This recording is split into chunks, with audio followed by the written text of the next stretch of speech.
Selamat pagi, pada kesempatan yang bahagia ini saya akan membuat video animasi pembelajaran memenuhi mata kuliah media pendidikan. Materi yang di sini saya siapkan adalah belajar efektif dan efisien di masa pandemi COVID-19. Sebelum memulai inti pada pembelajaran kita pada hari ini, lebih dulu saya akan memperkenalkan diri saya, yaitu nama saya Liberius Madai, kelas APG semester 7, program studi bimbingan dan konseling IKIP PKRI Pontianak, dosen penampung Bu Trimeka Larasari MPD. Ayo kita lanjutkan inti pada pembelajaran pada hari ini. Standar kompetensi pendidikan SKK peserta didik. B. Tujuan layanan. C. Media atau teknik, alat dan media. D. Proses layanan bimbingan. E. Evaluasi. Mari kita belajar satu persatu. Mari kita lanjut bagian pertama, yaitu A. Standar kompetensi pendidikan SKK peserta didik. Itu ada aspek perkembangan.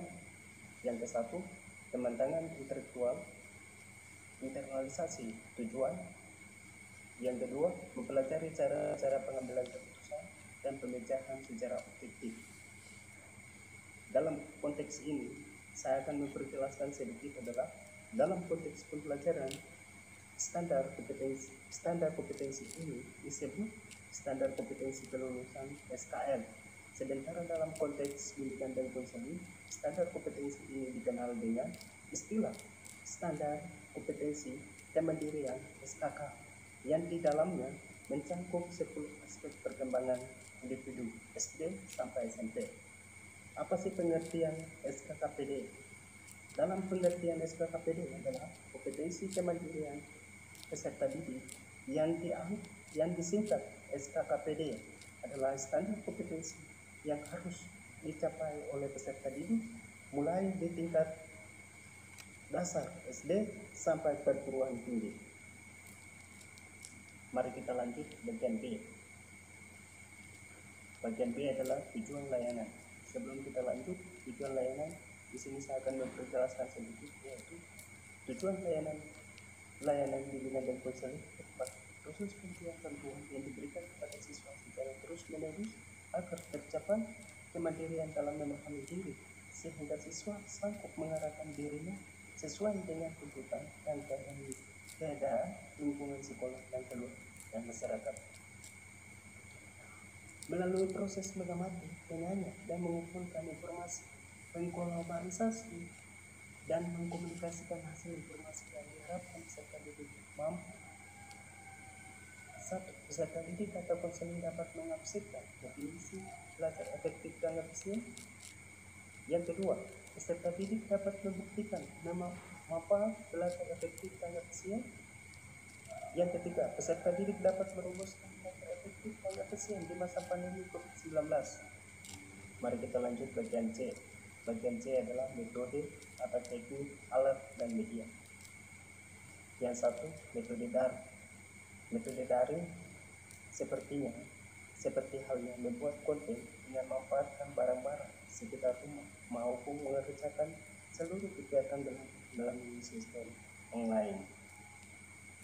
Yang kedua, alat dan media. Alat dan media disiapkan adalah HP, laptop, aplikasi modul, aplikasi web, dan jaringan internet. Teknik pembelajaran adalah cara yang dilakukan guru dalam mengimplementasikan suatu metode secara fisik. Misalnya menggunakan metode diskusi, perlu dilakukan teknik yang berbeda pada kelas yang siswanya tergolong aktif dengan kelas yang siswanya tergolong pasif. Media pengajaran adalah segala alat fisik yang dapat dimengajikan pesan peserta didik untuk belajar. Alat peraga yaitu alat yang digunakan secara langsung dalam pelajaran, contohnya alat tulis dan alat tulis perlengkapan lainnya. Mari kita lanjut bagian D. Bagian D adalah proses layanan bimbingan. Tahap awal atau pendahuluan. Tahap awal atau pendahuluan di sini saya akan menjelaskan sebelum lanjut adalah esensi kegiatan pembelajaran pada tahap pendahuluan atau kegiatan awal. adalah akan menciptakan sebuah bentuk dari motivasi dan juga sebuah bentuk dari perhatian daripada siswa. Yang kedua, akan menciptakan sebuah bentuk akan acuan di dalam melakukan kegiatan pengajaran dalam sekolah, akan menciptakan sebuah bentuk dari apresiasi, di mana akan menciptakan sebuah bentuk kaitan di antara siswa dan juga guru, di mana sedang mengajar di sebuah sekolah, akan dilakukan sebuah bentuk riset atau yang disebut dengan sebutan pre-tes. Hal ini akan mengetahui apa yang dipahami oleh siswa. Langsung yang ke satu adalah membuka dengan salam berdoa. Yang kedua, menyampaikan tujuan layanan sehubungan dengan materi yang akan disampaikan. Yang ketiga, menanyakan kesiapan peserta dalam mengikuti kegiatan layanan daring. Yang keempat, membina hubungan baik dengan peserta didik di grup. Mari kita lanjut tahap inti. Tahap inti adalah beberapa fungsi, yaitu 1. Menampilkan materi layanan dalam bentuk video atau PPT pada klinik. Yang kedua, peserta didik yang kurang paham diberi kesempatan untuk bertanya dengan cara menunjukkan emoji tangan. Yang ketiga, menampilkan beberapa file yang ada di hubungannya dengan materi layanan. Yang keempat, curah pendapat tanya jawab seputar materi layanan. Yang kelima, memberikan kesempatan kepada 2 atau 3 anak untuk berkomentar dengan mikrofon, kemudian dikirim ke grup. Mari kita lanjut tahap akhir atau penutup. Yang ke-1, membuat suatu kesimpulan terkait dengan materi layanan. Yang kedua, menyampaikan layanan yang akan datang. Yang ketiga, kegiatan diakhiri dengan doa salam. Yang keempat, peserta didik mengisi materi formulir terkait dengan materi yang akan disampaikan lewat ke grup klinik. Evaluasi berisi tentang umpan balik dari layanan hari ini. Mari kita lanjut bagian Y, yaitu evaluasi. Tentang evaluasi di sini saya akan menjelaskan sedikit, yaitu evaluasi yang diarahkan untuk melihat hasil program yang dicapai sebagai dasar untuk menentukan keputusan akhir dan diperbaiki modifikasi, ditingkatkan atau dihentikan.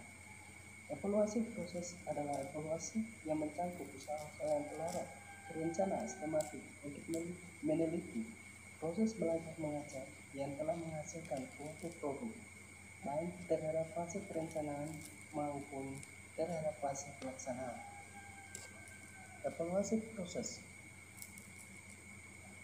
menyimak proses jalannya layanan tentang sikap dan keaktifan para peserta dalam mengikuti layanan. Evaluasi hasil.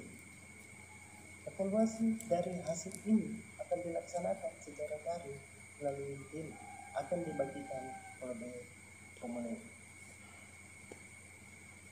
Materi yang saya sampaikan hari ini kurang dan lebihnya mohon dimaaf. Terima kasih.